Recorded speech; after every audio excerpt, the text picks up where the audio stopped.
disinformation linked to the COVID-19 crisis last March in 2020. And an article from the BBC of the summer of 2020 has put his remarks even into perspective, because it was claimed that over 800 people have died from COVID-19 disinformation only in the first quarter of 2020. So we know by now, especially due to the events of the COVID-19 crisis, due to the increase in disinformation attacks, that it is a very serious security threat, that it is targeting the stability, the social cohesion of the European Union, and also its security directly. And this is also the reason why we're here today at Paris Cyber Week, and why we are touching upon this issue of disinformation, and we will also link it to cybersecurity and to the broader picture of hybrid threats. We will discuss the nature of disinformation with our 5 distinguished speakers, which I have the great honor to introduce just in a second. My name is Michael Sinkenel. I'm the Deputy Director of the Austrian Institute for European and Security Policy. I'm working there directly in investigating new emerging hybrid threats, their security implications, especially focusing on disinformation and cyber attacks. And I have the honor to moderate today's session. Within the next 1 hour and 15 minutes, we'll be having the pleasure to listen to our 5 distinguished speakers, and we will also be having time to take some questions from the audience, also from the live audience on LinkedIn. I will check the chat at the very end of the discussion if there are any questions also from our online audience. I'll introduce the speakers in the order of their appearance. We will start with a statement from Dr. Julian Nocetti. He heads the Cybersecurity Governance Chair at Rennes Business School. He's also an associate fellow at IFRI, the French Institute for International Affairs, and he is an associate professor at Saint-Creux Military Academy. He's working in these positions at the intersection of technology, global politics, cybersecurity, information warfare, and also the geopolitical impacts of artificial intelligence. Thank you very much for being here. Thanks. We will then continue with Ms. Julia Shutsem. She's a junior project director for international cybersecurity policy at the Stiftung Neue Verantwortung, a German think tank working on very pressing issues of political and societal challenges related to technology. Her area of expertise includes EU cyber diplomacy, especially when it comes to cyber operations and protecting the election processes from cyber attacks. Thank you, Julia. Then we have the great honor to be joined by Major General Didier Tisser. He joined the French Air Force in 1987, and he was working ever since in different positions from an operational technical perspective as an expert or commander. At the moment, currently, he's working at ComCyber, the French cyber commander. He has this position since 2019. Thank you very much for being here as well. We then continue with Dr. Josef Schweifer. Mr. Schweifer is an Austrian national, and he has joined the Austrian Armed Forces in 1982, also working in various positions ever since. At the moment, he is working as the Deputy Director for Strategy and Defense at the Hybrid Center of Excellence, the Hybrid CEO in Helsinki, Finland, a network-based organization that is a platform for EU and NATO actors, also having respected experts from EU and NATO countries to discuss the importance of cybersecurity, of hybrid threats, of disinformation. So thank you very much also for being here today. And Sandro Gozzi, a former Undersecretary for European Affairs, currently the MEP for the Renew Group, and in very many functions you are holding at the European Parliament, but we are specifically interested in your function as the substitute in the Special Committee on Foreign Interference in Domestic Processes, especially focusing also on disinformation. So we'll hear from you at the very end, and I'm looking forward to the input that you will give from the European perspective. Good. Julien, we will start with you. Can you, from your perspective and your professional background, give us an overview of disinformation, why it is a hybrid threat, and why this is a danger also to European elections? I have 4 hours. No. So thank you so much, Michael, to lead this panel on a very touchy issue, I precise, because sometimes we might discuss some less politicized issues, and at the moment now in our panel we are really dealing with something which is a high politics issue. So actually we are talking about the sort of unraveling of the old consensus between the reality and the truth. Is nothing new in itself, of course. The demagoguery wasn't created with the internet, of course. Just a very short disclaimer to start with my very short talk. The panel is titled Misinformation, and it's something quite interesting actually, because misinformation, it's something which is false, inaccurate information that is communicated regardless actually of the intention to deceive, whereas disinformation is something deliberate. So there might be some nuance to bring, and this leads me to press my first point, because many things have been shifting as regards disinformation and such kind of issues. And first of all, what has been shifting is are the terms of the debate. So actually the proliferation of the words to describe the phenomena. I'm not going to dive into the endless rhetoric on terms. When we are dealing also with digital sovereignty, we in France love to discuss in length what is digital sovereignty, and et cetera, et cetera. The same with actually disinformation as propaganda. And here, many terms have been used as synonyms. I've just been mentioning defamation, misinformation, subversion, propaganda, fake news, post-truth, deception, and even re-information when we are dealing with far-right content actually published through the internet and social media. So first of all, you have that shifting context, and plus another layer, which is the on all the types of war-like situation to describe the phenomena: information warfare, political warfare, psychological warfare, hybrid warfare, of course, as it is one of our topic this morning. So, and I think it's important to briefly remind that, because this is thanks to this confusion that some media organizations may compare RT, Russia Today, with the BBC World Service or France 24, for example, or underestimate the problem by explaining that everything is propaganda. So this is something to think about, because some of the media outlets we are trying to counter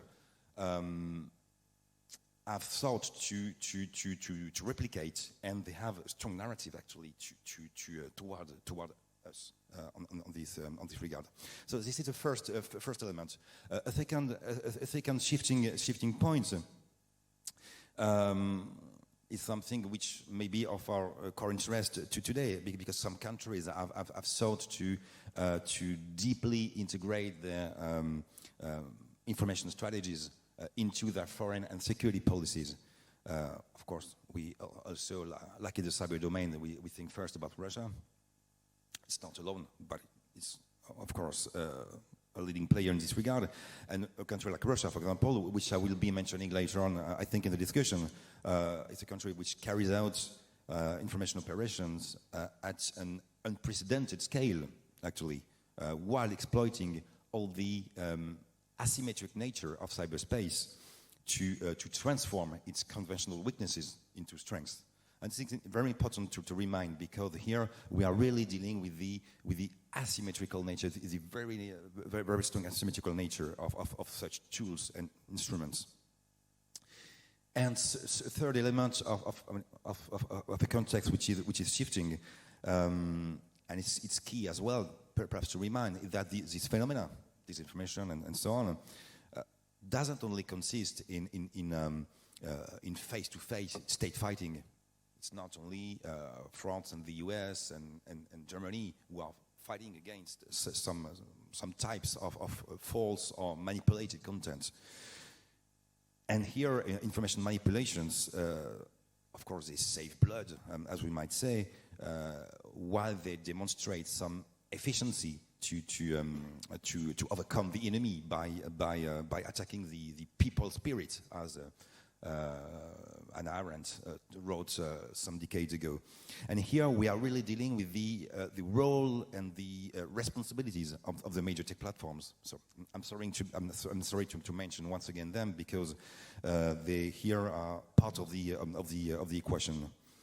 And one of the most acute problems when we are facing this info subversion problem, I think the challenge here is really to address the political economy of digital information as a whole, digital information markets as a whole, and here the financial interest that drive the core tech platforms and the objectives of disinformation campaigners sometimes may align. So this is something also we have to think about and to act actually in the policy related field. So I'll perhaps restrict myself in terms of initial comments. There is another one challenge which has become very problematic and pretty much acute sometimes, the attribution problems, like in the cyber traditional domain.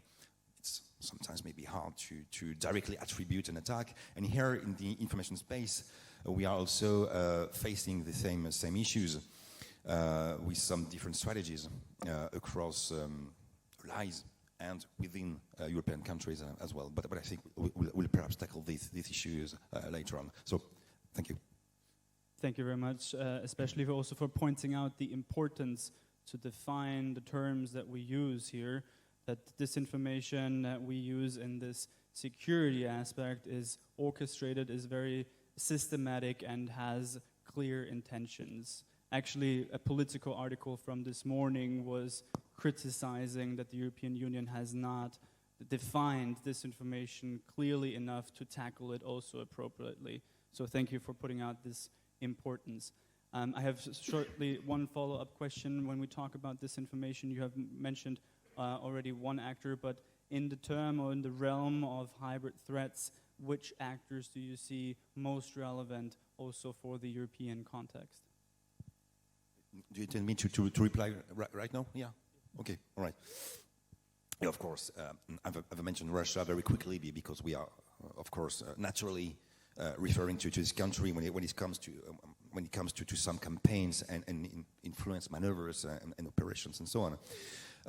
Just perhaps a few words about this country, because I think it's interesting to navigate into the troubled waters, of course, of this country's strategies in the information space.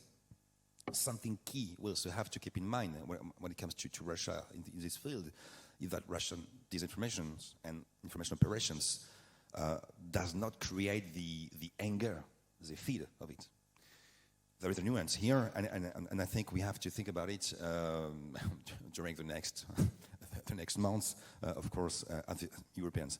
And that means we should deconstruct perhaps the idea of an almighty hacking superpower which would decide in advance of the results of Western elections in our countries.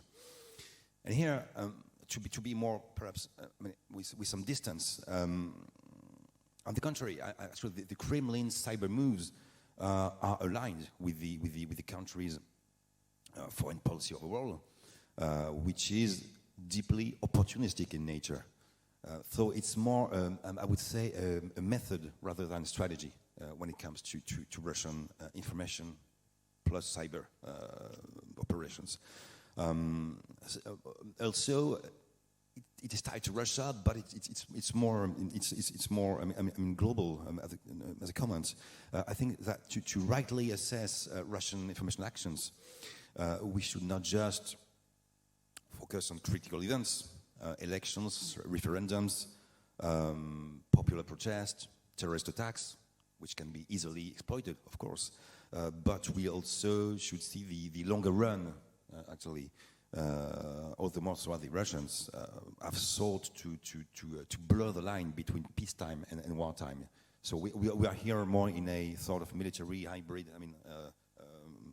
level, but it's key as well to think in more strategic terms, especially since all the changes that have been brought in the Ukraine annexation in Russian doctrines.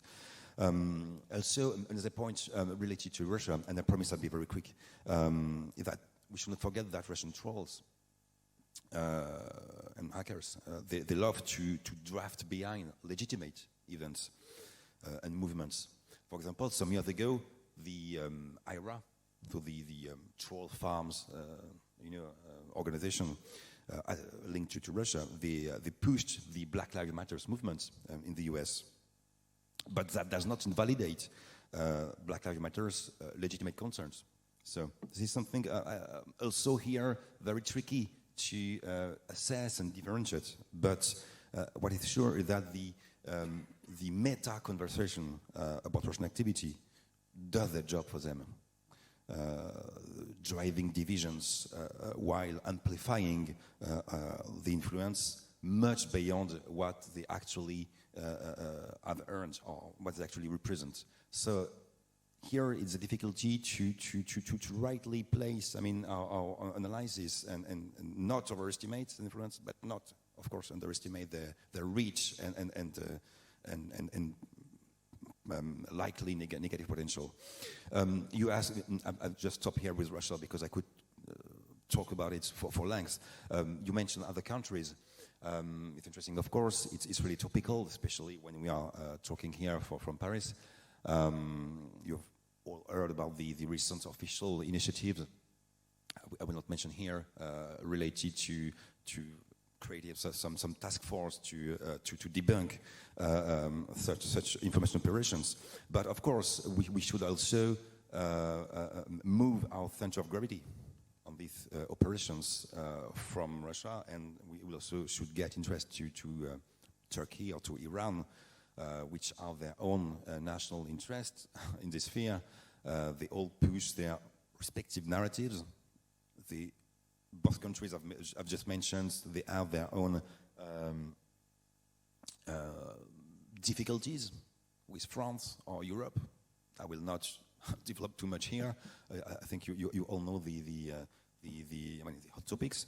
But just to mention one example linked to the impacts it could have, you have a state press agency in Turkey which is called Anadolu, and a few years ago something happened that it was, if I'm right, in 2017, and at the times when France and the US supported on the ground the Kurdish fighters in Syria, Anadolu disclosed the geolocalization data of French special forces. So that can have real concrete impacts. Very dangerous, and here we see the link between information operations and classical military affairs. Thank you very much, Julian Nocetti. Actually, we are having, unfortunately, not too much time. Unfortunately, otherwise it would be nice to talk a little bit more. But maybe we have some time in the discussion. You've mentioned it shortly already, and this is perfectly now at the bridge to Julia Shutsem, the connection between disinformation and cybersecurity when we talk about various actors. Julia, your expertise is based on cybersecurity exercises. Where do you see the interconnection, the intersection between those two fields, disinformation and cybersecurity? Yeah, thank you, Michael. I think the interconnection is explained best when you look at election security or protecting democratic processes. Why is it important? So we have parliamentary elections coming up in Germany, in France, in Norway, in Czech Republic in the next 2 years. We have a lot of local elections coming up. And due to the pandemic, but also as a natural desire to kind of use more technology and digitize, we have much more election work in campaigning, but also party organization going on online now. So in Germany, for example, they held online their party conference where they voted on the platforms that they represent. They're collecting data on voters, on campaigning, trying to figure out how to reach voters. So the result is that there's an ever-growing attack surface on the other side. So we did a study in 2017 and 18 looking at cases of election interference using hacking and disinfo in different countries. And there you could see it was mainly hack and leak cases. Then maybe persuasion, using documents, spinning them, creating disinformation out of these leaked documents, with the aim, to undermine democratic processes, discredit certain people, but also disrupt the process in general because the focus is then on the disinformation. So the attackers haven't been chilling, basically. So they use these two means together in pairs more and more. So from the response side and the protection side, the cybersecurity community and the disinformation community also need to up their game and realize that, this is a combined effort and an evolving field. So as Julian already mentioned, you really need to understand, on the one hand, the motivations, the tactics, the targets, and also especially the weaknesses in our own protection, the way we use information for our purposes and how they could be interesting to attackers from, and I say foreign and internal, and I'll get back to that. So maybe three kind of newer tactics that we see now is, on the one hand, access of personal information may be gained through hacking, through banking, social media attacks, etc. One day can be used to then target people in an election process with disinformation. So there, it's a little bit of a disconnect because we're thinking about securing personal data, etc., but we might not think about how this data could then be exploited and used, not just for security purposes. We saw the case in the US, Proud Boys, where they targeted voters directly and threatened and said, we know who you are, you should vote this way and that. And that's scary in a process where you want to vote freely. Then we see that cybersecurity of elections has become a target of disinformation itself. So you see attackers playing with maybe a DDoS on an election system, making it seem bigger, and then spinning it and saying, the integrity of the elections is gone, votes can be manipulated, even though obviously the cyber operation that happened, the way it happened with a DDoS, doesn't actually change votes. But people need to be aware of this.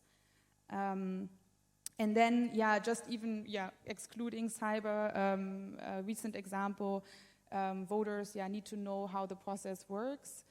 It shouldn't be too easy to convince anyone that something was wrong, even though it wasn't.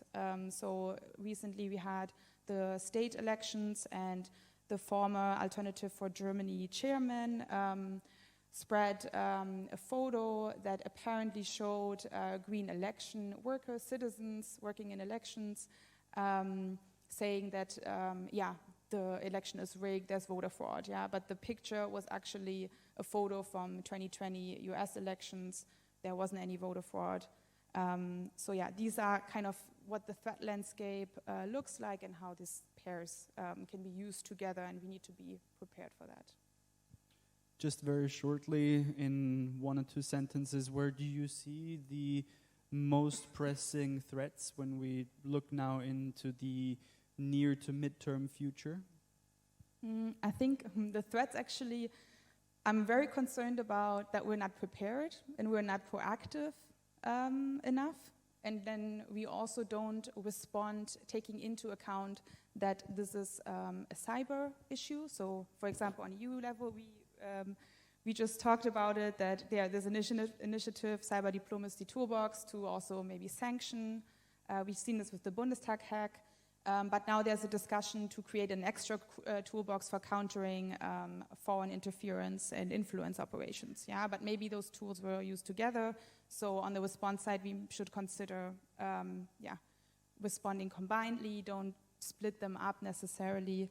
And then, I feel like the third biggest threat is really that society is being split, and that also we can't evolve in our democracies using technology for creating better democracies, which was kind of the idea when, 10 years ago I started looking into this, and I was very excited about the technology, using it to create more discourse, and that this is looking at the cyber threat less possible. So I'm concerned about that. Thank you so much, Julia. We will move now to the core and the heart of security policy, to the military aspect of our conversation, of our panel discussion. It's my great pleasure, Major General Tisser, to introduce you again as the cyber commander in France. Can you probably tell us a little bit about your work that you're doing in ComCyber in relation also to the activities to counter attacks and to disinformation as well? Merci, mesdames et messieurs les parlementaires, mesdames et messieurs en vos qualités et fonctions.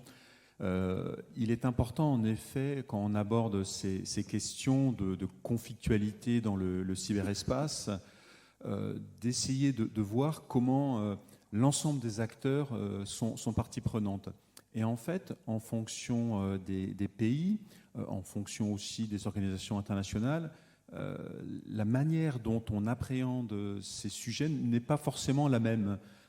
Typiquement, en France, nous avons, pour les cyberattaques, nous avons un acteur majeur qui est l'Agence nationale de sécurité des systèmes d'information, mais pour le ministère des Armées, nous avons une délégation de cette agence pour assurer notre propre défense, notre propre résilience dans nos systèmes.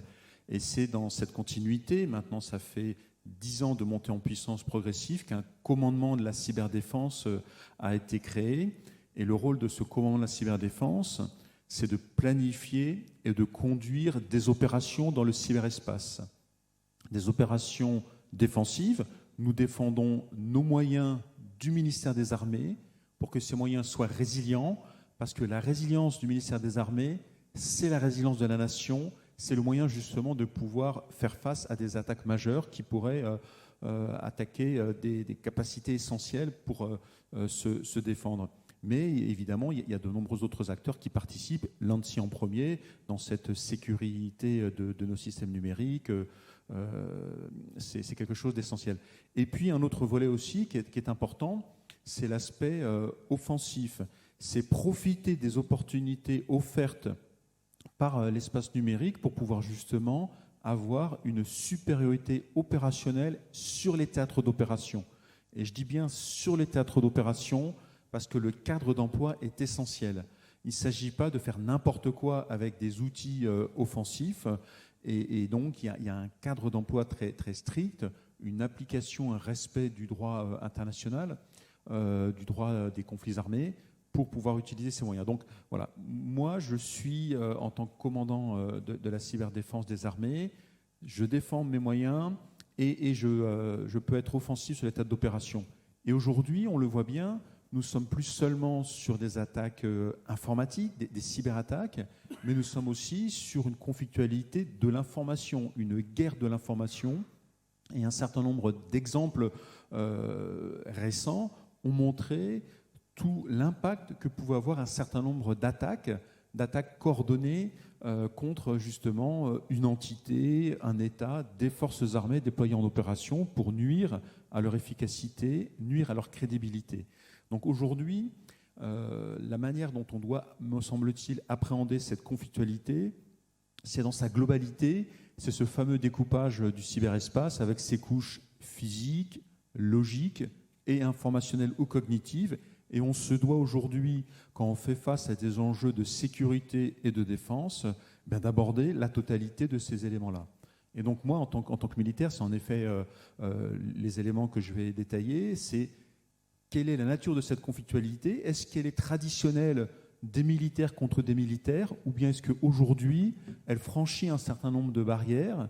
Et typiquement, on voit bien que dans le cyberespace, on dit qu'il n'y a pas de frontières. Alors, il y a des frontières, ne serait-ce que techniques, mais globalement, en effet, on peut aller pratiquement partout sans délimitation. Donc ça, c'est quelque chose qu'il faut appréhender. Et évidemment, quel type de conflictualité, comment est notre champ de bataille, et qu'est-ce qu'on peut faire aujourd'hui, que peuvent faire les militaires, que peuvent faire les civils, que peuvent faire les institutions internationales pour contrer tout cela.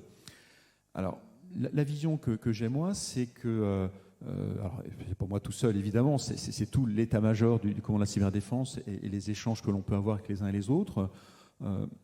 Nous sommes vraiment convaincus qu'aujourd'hui, cet espace de conflictualité, ce cyberespace, permet d'atteindre un petit peu tout le monde, permet de changer la nature de l'information, la qualité et la quantité de l'information, de travestir cette information, de masquer la source de cette information, d'être anonyme, et donc c'est un petit peu le champ ouvert à tout et n'importe quoi.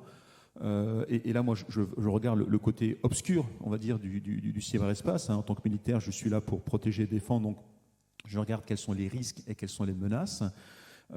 Donc aujourd'hui, voilà, cette utilisation du cyberespace pour déstabiliser au titre d'attaque informationnelle, pour travestir la vérité, pour jouer sur l'émotion et non pas sur la réflexion, pour pouvoir atteindre un but. Donc aujourd'hui, cette conflictualité dans le cyberespace, elle se traduit par des modes d'action hybrides qui vont à la fois utiliser des modes indirects, des modes qui ne sont pas forcément portés par des militaires, mais par des groupes, des mercenaires ou des groupes affiliés à diverses entités, qui vont jouer sur ces seuils pour ne pas être justement dans des actions qui peuvent être considérées comme une agression armée, qui peut ouvrir droit à une riposte, à une réponse, à une application de principes de légitime défense.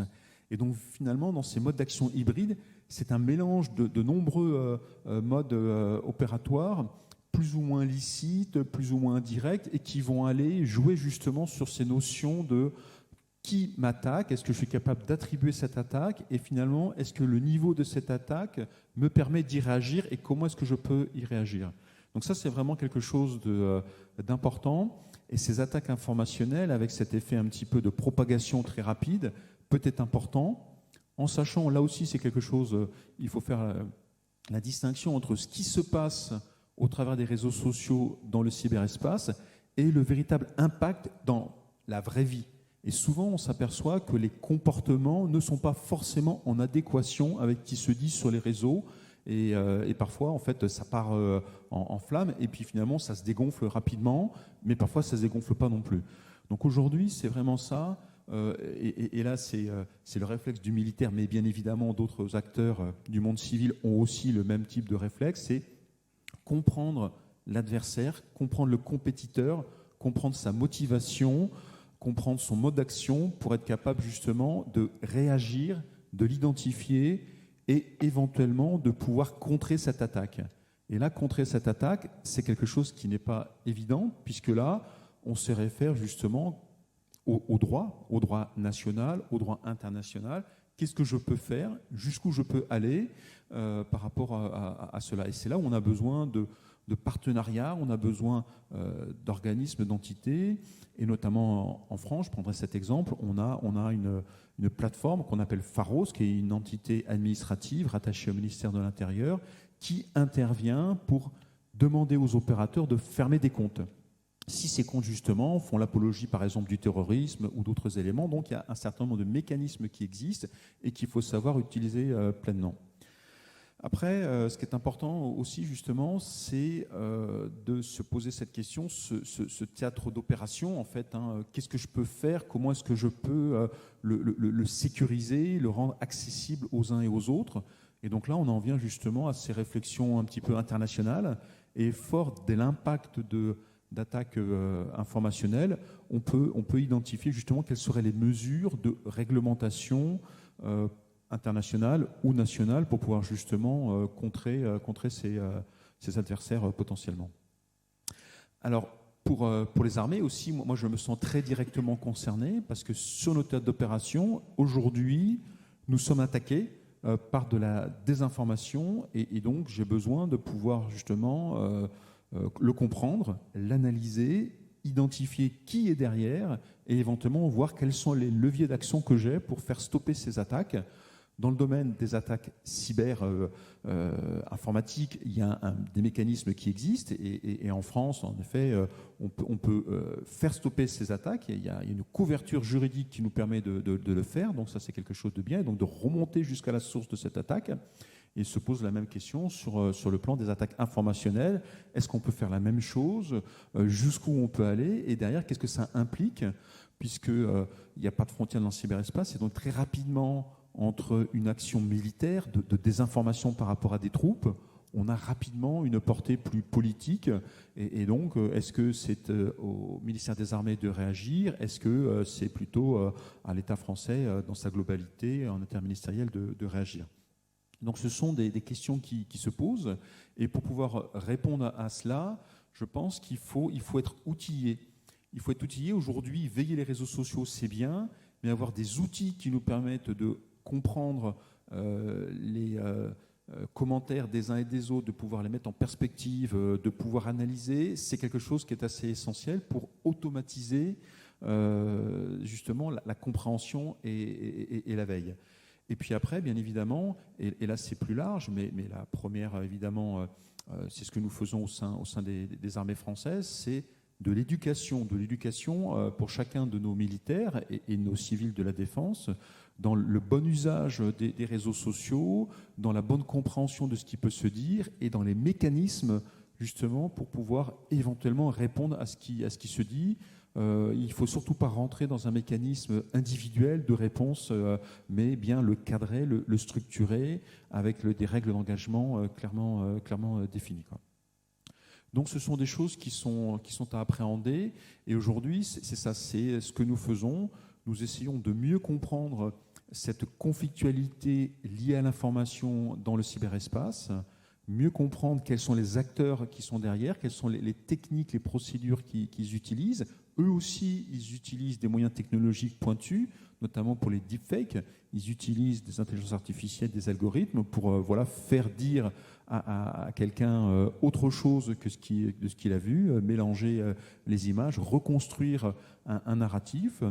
Et on le sait bien, on a tendance sur les réseaux sociaux, sur Internet, à regarder ce qui sort de l'ordinaire, ce qui est le plus choquant, le plus impressionnant. Et souvent, évidemment, c'est ce qui est le moins crédible, le moins vrai, puisque parfois la vérité n'est pas forcément, j'allais dire, ce qui attire le plus. Donc là aussi, il est important d'avoir des référentiels, de rappeler ceux qui sont porteurs d'une légitimité pour s'exprimer et ceux qui ne le sont pas du tout. Puisqu'aujourd'hui, en effet, sur ces réseaux sociaux, n'importe qui se transforme en un média et n'importe qui peut se faire valoir d'une idée en rupture. Et puis, évidemment, cette idée se colporte très, très rapidement. Donc, il faut qu'on puisse maîtriser tout ça. Et les solutions globales, je parlais tout à l'heure de modes d'action hybrides qui utilisent des modes qui ne sont pas que militaires et souvent qui ne sont pas du tout militaires. Eh bien, la réponse globale que nous devons avoir, elle n'est pas évidemment militaire, elle doit être économique, politique, nationale, internationale. Et nous avons besoin justement, et je pense que vous allez développer cela, de centres d'excellence qui permettent de décortiquer ces éléments-là pour pouvoir mieux les comprendre, mieux les appréhender, parce qu'on est quand même dans un domaine très complexe, qui évolue très vite, qui est très volatile, et nous ne sommes pas tous des experts du cyberespace. Donc voilà un petit peu les éléments que je voulais souhaiter partager avec vous sur cette conflictualité liée à l'information. Merci beaucoup. Thank you very much for these very clear words that you have found in order to describe also the challenges of hybrid threats, why they are disguised, how they spread in the cyberspace and why they fall underneath what we have called the leeway or the threshold of open warfare. So thank you very much for this. Cyberspace is my buzzword, and I would like to hand over the microphone and the floor to Dr. Josef Schweifer. Cyberspace, we have talked about it right now and also shortly already before. Would you agree that cyberspace is the number one threat scene and theater of conflict that is most important when we're analyzing also disinformation? Thank you very much. Yeah. It's a pleasure for me to share the views of hybrid COE in Helsinki, Finland. I'm really happy to be here, yeah, because after 15 months, it's the first time I don't have to ask you, can you see me? Can you hear me? Please switch off your audio, etc., etc. However, yes, hybrid COE is the Hybrid Center of Excellence is the only European Union and NATO entity ever. It doesn't mean that the EU or the NATO needed more than 50 years to found a common project. It's only that I want to say it's a only visible project. Yeah? We are dealing, we have been funded in 2017, currently 31 nations on board, so all NATO and all EU nations are on board. We are dealing with hybrid threats. What does it mean? It means we are dealing with strategic leaks, for example. We are dealing with support fundings of proxies like parties, like individuals also. We are dealing with hybrid threats as hybrid conflict, hybrid warfare, hybrid conflict like we saw it in the Crimea, the little green man, but also hybrid warfare. As a part, maybe I can mention here the cyber war, including hybrid elements last year between Israel and the Iran. But what I want to state is, first of all, that the cyberspace seamless functioning, as it has become the most critical prerequisite for operations in all global commons. Cyberspace is, for me or for us, is a key enabler for actions in, first of all, other domains, but has also become a domain of its own. One of our first actions was that we spoke with, tried to find contact with the Cyber Center of Excellence in Tallinn to speak about how they see cyberspace as part of hybrid threats or whatever. And we found a differentiation to that we can say this cyber action is, for example, a criminal act, like cybercrime. That's identify theft, fraud, but also ransomware. A ransomware is not automatically a hybrid threat, but can be a hybrid threat if it's a ransomware against the state, the society, of a hybrid campaign.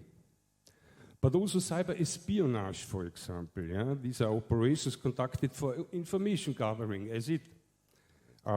We saw it during COVID-19 that many skilled hackers and spies have worked to steal research on the crash effort to develop vaccines, for example, and treatments. One is also the terrorist use of the internet, like we saw it in 2007 against Estonia, the cyber attacks against Estonia. And one very important is the cyber warfare, as it, like we saw it even last year between Israel and the Iran. But what we are speaking about today is one of the tools of the cyber threat toolkit, that cyber disinformation, black propaganda, fake news, etc. What is it principally? It's a false information intended to pretend that it was created by those it is supposed to discredit. It's typically used to vilify embarrass or misrepresent. Fake news, for example, on social media is not just a post that's been liked, shared, or followed, or whatever. Instead, it's a very, very powerful multiplying cyber propaganda technique. Only as some examples that in 2016, Lisa, was portrayed as a 13-year-old Russian-German girl captured and raped by migrants in Berlin. But the Lisa case turned out Germany as a target of a Russian disinformation campaign. It was never true. There was no Lisa, no 13-year-old girl, whether captured nor raped. But big problems. Organizing protests, movements, for example, Russian trolls organized in America during the last elections, both pro and anti-protests in May 2016 in Houston, in the USA, concerning a mosque. A group that called itself the Heart of Texas, principally the trolls of St. Petersburg, had organized it on social media, a protest, they said, against the Islamization of Texas. Big problems. And during COVID-19, we heard it nearly everywhere. Whether it's a 5-week incubation period, protection by garlic, Europe has a lack of qualified doctors, etc., etc. But one source, very interesting, is the EU versus disinfo. This is funded from the EU. If you go on the homepage, EU versus disinfo, you can find your country and the most 5 fake news the Russian population had to hear in 2020. I took now only Finland, the country my center of excellent disposition, but you can also find France. The top fakes about Finland, the first is Finland practices juvenile terror. NATO's hybrid center of excellence in Helsinki has a license to kill.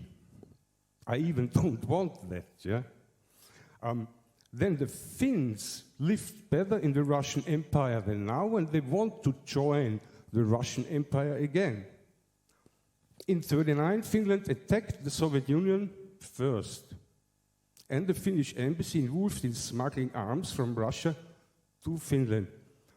These are the top fakes about Finland, but as I told you, EU versus disinfo, you can find your country too, easily.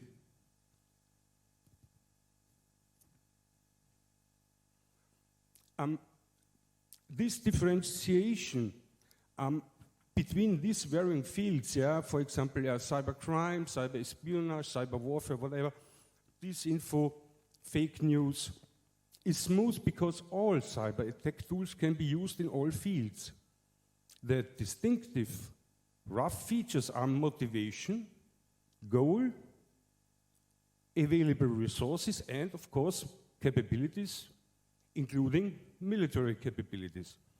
But the common attribute is concealed deniability. It's absolutely clear that several nations with global or regional ambitions have switched to using cyber power not longer only defensively, but to develop offensive capabilities. Here I want to highlight 3 areas. For example, the use of most modern technologies to improve one's weapon system. For example, the Azerbaijani command and control system was further developed and used to control the drones, which demoralized the Armenian armored defense and ultimately almost destroyed it. The second area includes protection of critical infrastructure, and the third area is defending hybrid influencing operations by military computer network defense attacks, shown very successfully from General Nakasone's US Cyber Command during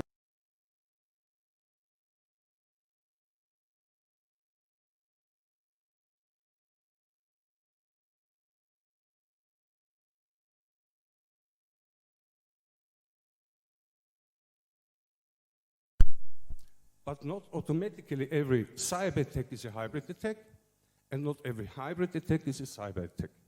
Thank you very much. Thank you very much, Dr. Schweifer.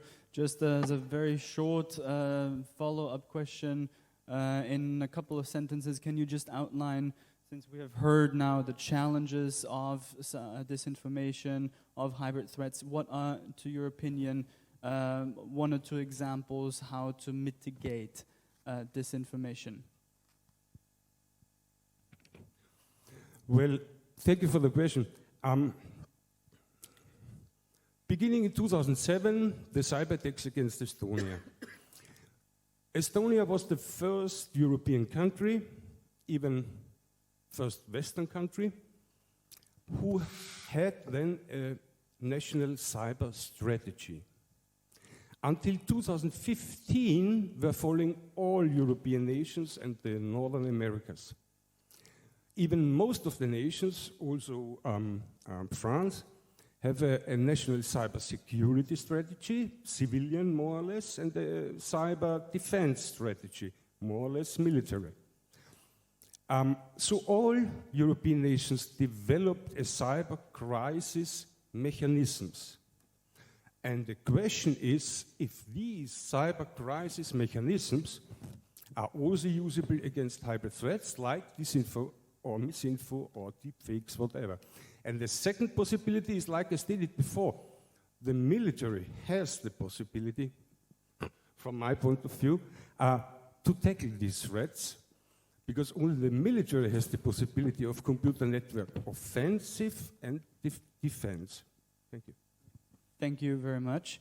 Moving from the military perspective to the European Union, we have heard now a lot about threats, also now touching upon potential measures to mitigate. From your expertise, Mr. Gotze, from the European Union perspective, what can the European Union do better to safeguard election processes, to also secure its citizens from disinformation campaigns? Merci. Tout d'abord, je voudrais reprendre quelques éléments qui ont été déjà évoqués pour mieux comprendre de quoi on parle. C'est sûr que les deux sont dangereux. Misinformation, désinformation, je crois qu'il faut faire face aux deux questions parce que ce sont deux questions qui polluent énormément les processus démocratiques dans nos pays au niveau européen. Il y a une prise de conscience du danger croissante dans nos sociétés. Un sondage récent ici en France disait en mai 2021 que 63% des Français étaient préoccupés pour les risques d'intervention étrangère, des puissances étrangères dans nos processus démocratiques. Le problème, c'est qu'on arrive toujours avec une longueur de retard et pas d'avance, parce que finalement, par rapport déjà à 2017, si vous prenez ce qui s'est passé en France en 2017 et en 2022, les menaces sont aussi déjà hybrides dans un sens différent par rapport à celui qui a été évoqué. Il y a déjà des acteurs, comme on dit, intérieurs, domestic actors, on dirait, qui sont là prêts à être activés par aussi des puissances étrangères ou par des réseaux de mercenaires. Il y a pas mal de hackers qui sont formés à l'école de Saint-Pétersbourg et qui maintenant offrent leurs services un peu dans le monde. Donc déjà, il y a une prise de conscience, mais il ne faut pas s'attendre dans les prochaines élections, en France comme ailleurs, des interventions, des interférences comme celles qu'on a vécues pendant les référendums du Brexit en 2016, pendant les référendums constitutionnels en Italie en 2016 ou pendant l'élection présidentielle 2017. Mais le fait qu'il y ait une prise de conscience croissante est sans doute un élément important. Secondo, nous voyons que l'interférence dans les processus démocratiques ne se fait pas seulement pendant la période officielle des élections. La propagande chinoise et russe pendant le Covid-19 était visée aussi, le général l'a bien rappelé, à déstabiliser certains gouvernements en place ou alors renforcer certains choix des politiques étrangères de tel ou tel autre gouvernement. Donc, vous avez vu en Italie combien la campagne chinoise et russe a essayé d'influencer les gouvernements de ces pays à, disons, revenir à des positions philo-chinoises, par exemple, qui avaient été prises, ou philo-russes, qui avaient été prises en 2018. Donc, Quand on parle d'interférences, les interférences sont réelles, elles sont croissantes, elles sont de types différents et elles arrivent dans des périodes différentes. Ça, c'est clairement un des éléments qu'on a, disons, qui a émergé au cours des travaux de notre commission spéciale. Au Parlement européen, il y a une commission spéciale qui est en train de travailler sur les interférences des puissances étrangères et la désinformation. Donc, exactement, c'est dont on parle. Ça, c'est, disons, les premiers éléments. Est-ce que tout cela est décisif pour l'issue d'une élection? Pas forcément, mais ce n'est pas ça le point. Ce n'est pas seulement si c'est décisif l'influence qu'on doit se battre contre l'influence. Les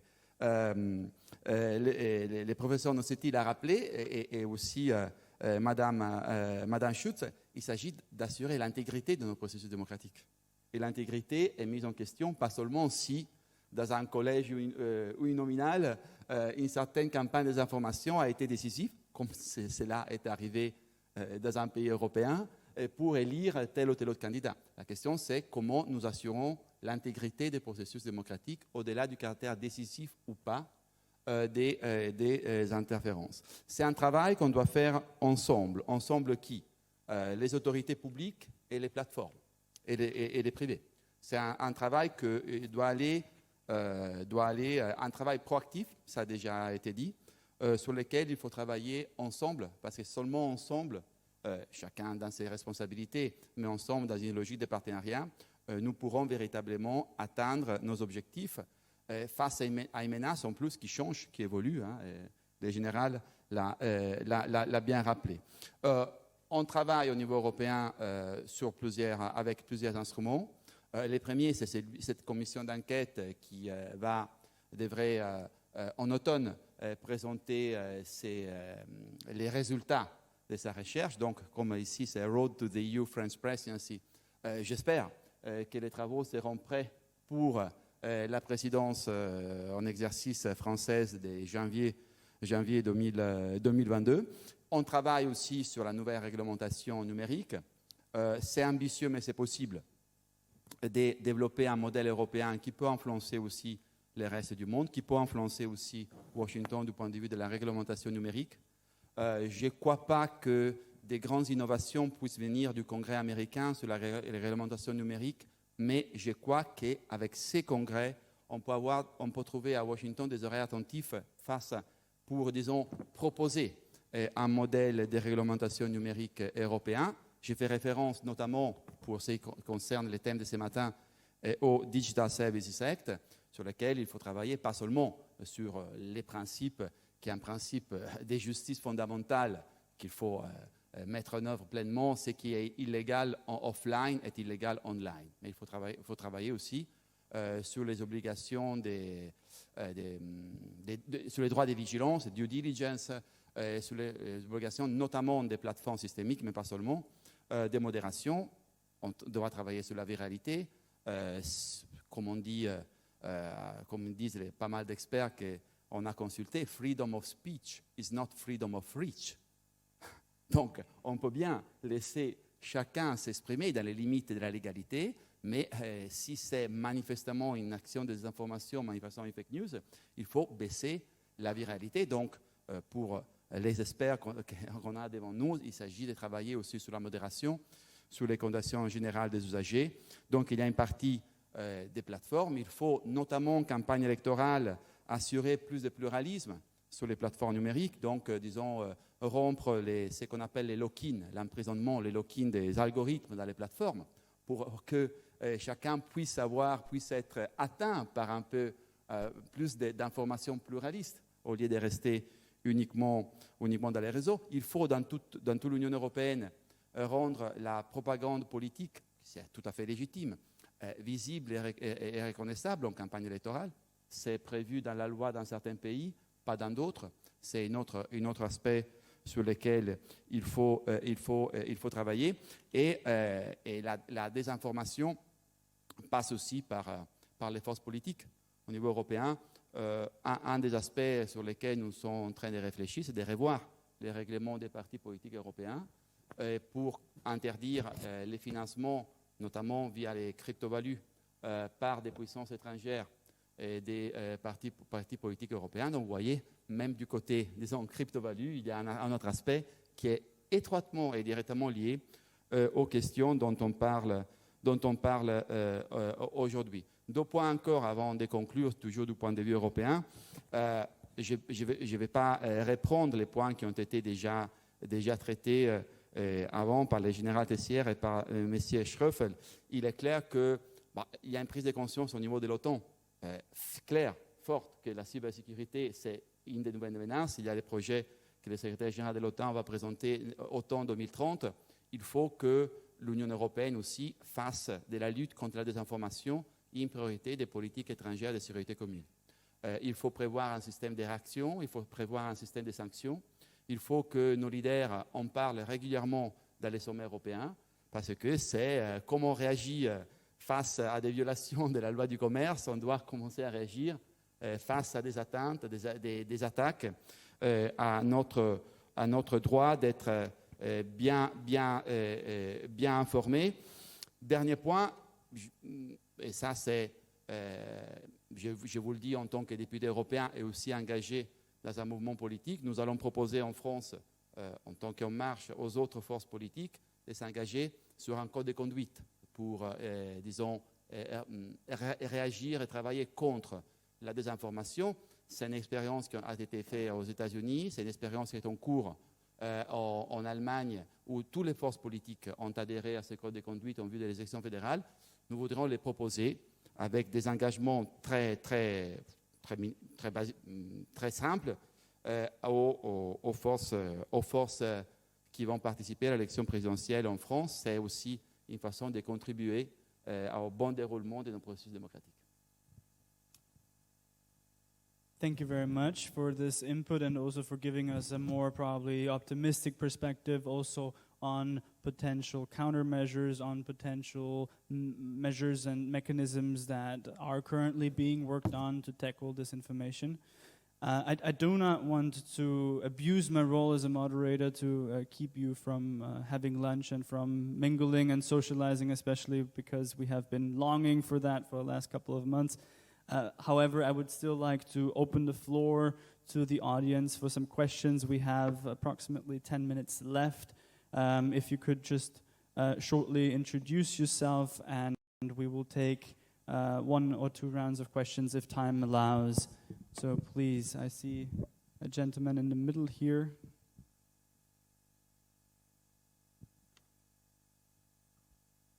Can you raise your hand again? I think someone with a mic will be coming to you in a second. Thank you very much.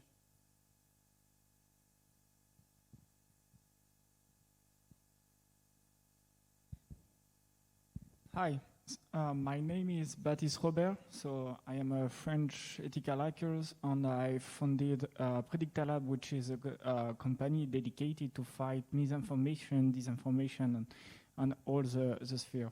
So thank you for this debate and this panel. It was super interesting, and a lot of very good point has been made. I do have multiple questions on regarding the tooling and the data sharing, because without data, we cannot fight disinformation or misinformation. Data is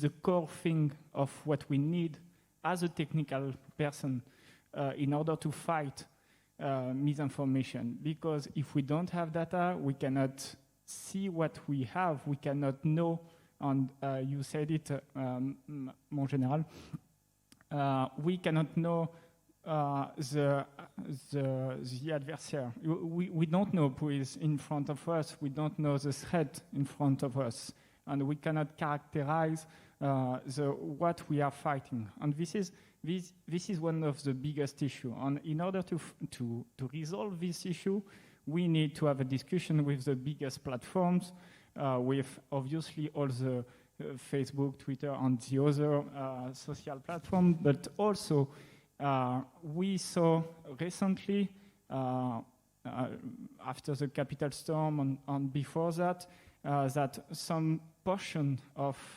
extremist group use some alternative other platforms. So we need a dedicated strategy in order to fight that.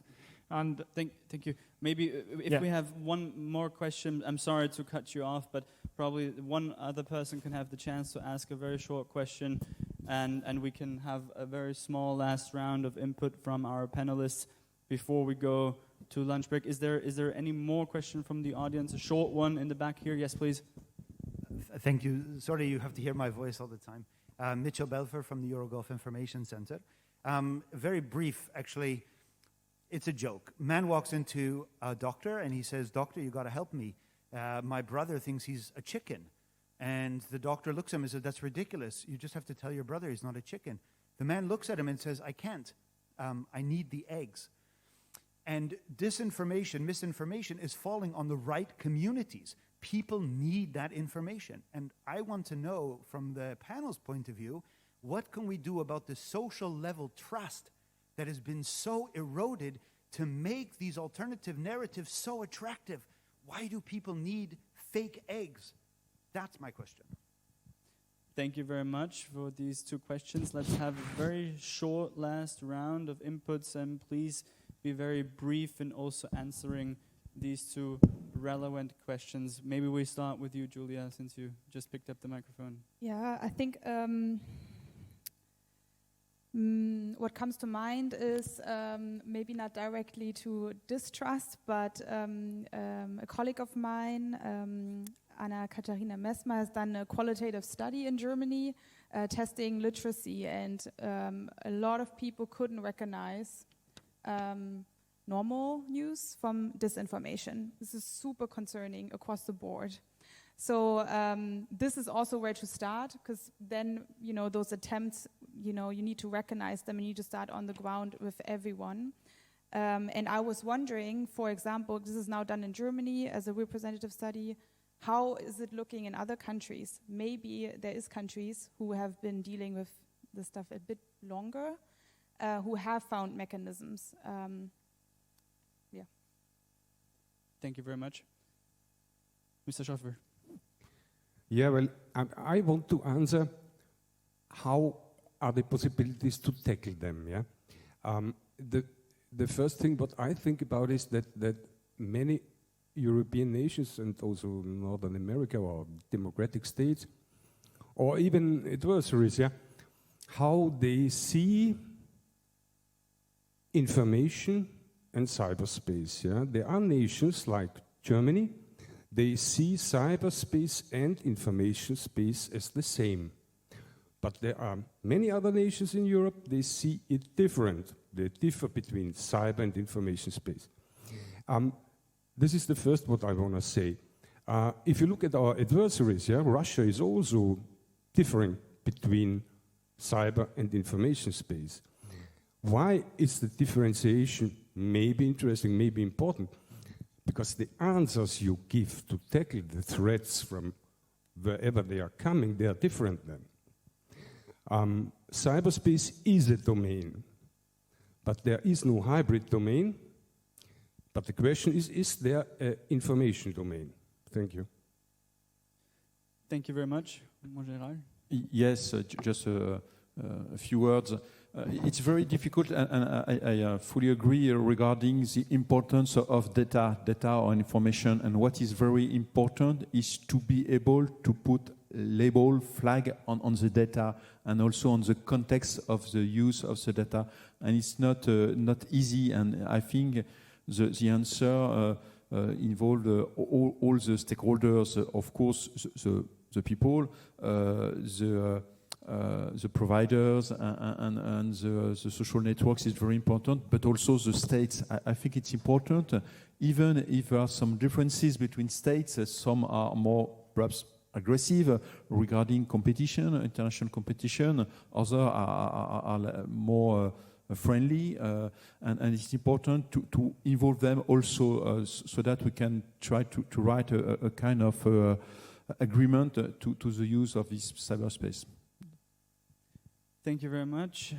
Regarding trust, since trust building is also a very huge issue and that is discussed at the European Union level, Mr. Goethe, did you have an answer to the question from the gentleman in the back? Yes, I answer with another story, which is very famous for those who study journalism. If you write that a dog bites a man, it's no news. If you write that a man bites a dog, it's breaking news. And unfortunately, on the social network, this information is many men who bites many dogs. So, I mean, so there are two issues here. The issue which we can solve it here in a seminar of, the public action and, politics which must be more trustworthy, but on the other side, there is also possibility of asking for better engagement from the platform. Reporters Sans Frontières just ask, for example, to put up and increase the virality of reliable information and put down the virality of unreliable information. I understand that spreading a lot of unreliable information and connecting the segment of extremists who want to believe today means making a lot of money. There are two aspects. Those who are in the public sphere must be certainly more trustworthy, more credible. But there are many issues that we can do to preserve the right to knowledge. We have to work on a right to knowledge, to good knowledge. This is a fundamental right of the people, to be informed properly, to have a real knowledge, and this must be done also working on the platform and working on digital education. I mean, we need digital driving schools, I would say, to drive safely on the digital highway. Thank you very much for this metaphor as well at the end. Julian Nocetti, before you had the first word, now you have the last. Thanks. There was a question, and the first question, it was raised the issue of the dialogue we should run the governments should run with the major tech platforms. It's already happening. It's not new. Sometimes it works fairly. Sometimes it's not. It does not give entire satisfactions for governments, of course. But here, what really has to be reminded is that the technologies which are used by trolls, hackers, and so on are industry standard digital advertising and marketing tools. This platform precisely developed and really seek to disseminate. So yeah, the dialogue today with the major tech platforms is absolutely key. It's at the EU level, it's becoming at last a real strategic issue, which is taken really seriously. But I think from the perspective of national governments, it should come much higher in the political domain. I don't have any toolbox to unfortunately to enter on the shrinking levels of trust within our democracies. The answers are really multifaceted and very complex in nature, and we don't have time here to tackle all of them. But just one element of context, just to make a link with our prior discussion on information operations. What was interesting during the US elections a few months ago, in last November, was the trend toward nationalization of information manipulations and information processes. So to say, the networks were quite loose. Some potential external players relied on useful ideas on the ground and really on a structuring national context in this regard. So this is something we should really pay attention to, especially in Europe, where some seeds are really growing in this regard. Thank you very much. Thank you for this very informative discussion. Thank you for the questions, and especially to the organizers as well. I wish everyone good and informative next 2 days at Paris Cyber Week. Thank you so much.